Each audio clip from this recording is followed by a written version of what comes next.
The average gym owner makes less than a high school teacher. Where do you get off? That's not me being dramatic. That's data from over 2,500 gyms. Are you serious? And the average is somewhere between $50,000 and $86,000 a year while working 60 to 70 hours a week, skipping vacations, opening at 5 a.m. and closing at 9 p.m., and still wondering why the bank account never changes.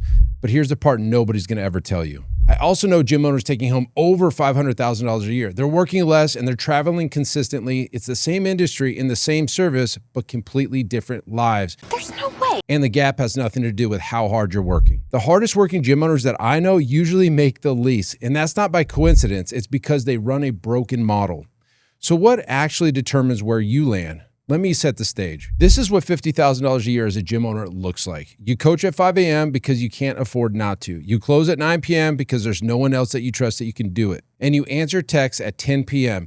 You do payroll on Saturdays and you catch up on all of your busy work on Sunday.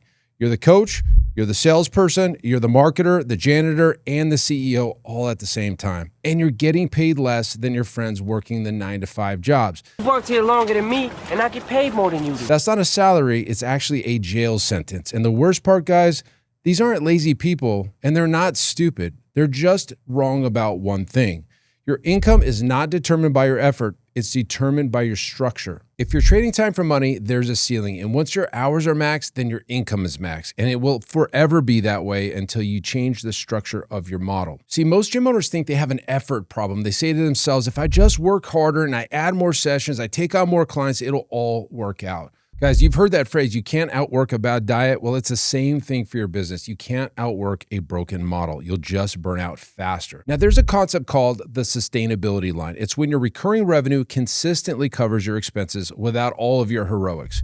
Below that line, well, everything feels urgent. You chase tactics, you're working like a madman, and you're just trying to survive. You get above that, well, clarity, stability, and real business decisions happen right there. And most gym owners never cross it. They have good months, but no systems that sustain it. Until they fix that, their income stays stuck. Now, let's talk about the other side. $300,000, $400,000, $500,000 a year and higher, and that's not even the top. Let me give you a real example from one of our Iron Circle members, Evans. Evans had 2 gyms. He had good revenue and a strong reputation, but he was capped. Every problem needed him, every opportunity cost him more time, and his income had flatlined for 3 years. So he rebuilt the foundation and put in structured systems that actually serve him.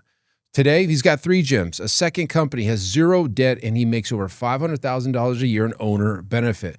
Look, same guy, same work ethic, just different structures. He shifted from operator to orchestrator, and he stopped doing everything, and he built the systems that do everything for him. The business runs because it's designed to run, not because he shows up at 5 a.m. and works weekends. You do not grind your way to $500,000 a year.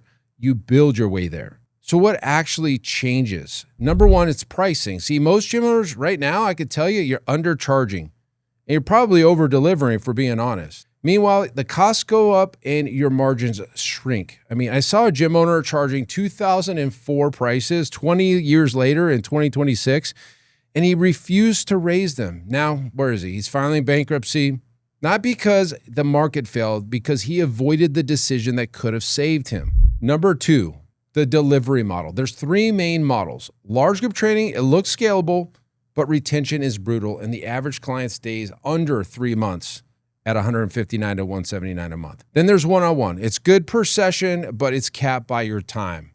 And then there's the golden goose, and this is what we do in our gym right now. It's semi-private training. You do $350 to $650 a month, and clients stay on average 36 months. That's not a small difference. That's wealth versus survival. All right, now number 3 is removing yourself from the operations. Now, this is where most gym owners get stuck. Your identity is tied to the gym, being a gym owner and being the hardest worker. But stepping back isn't about abandoning your business. It's about building one that doesn't need you, right? Most gym owners think that they're business owners. Look, I get the name, but they're not business owners. They're actually self-employed, and their income is tied to their presence in the gym. The goal should be to become a true owner, somebody who builds systems that generate the income without them.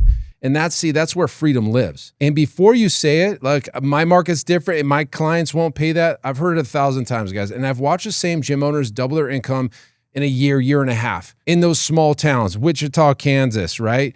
Abilene, Texas. In fact, the one guy in Texas thought that $200 a month was his ceiling. His gym was like in an industrial area with like blue collar and a lot of working class clients. He repositioned his gym. He upgraded his space. He switched to semi-private and he raised his prices. And within a year, he had more clients, in fact, double the revenue in the same market, just with a different model. So here's the question, guys. What is the fundamental shift that you need to have happen? Because if nothing changes, you're going to keep getting the same result. So you decide, are you building a gym that requires you or one that rewards you? Because that answer right there determines the next decade of your life and your business. Subscribe today, guys, if you're not already. And let's take a look at the next video because you're actually going to be ready to build a model that actually serves you. And we're going to show you exactly how to do it. We'll see you over there.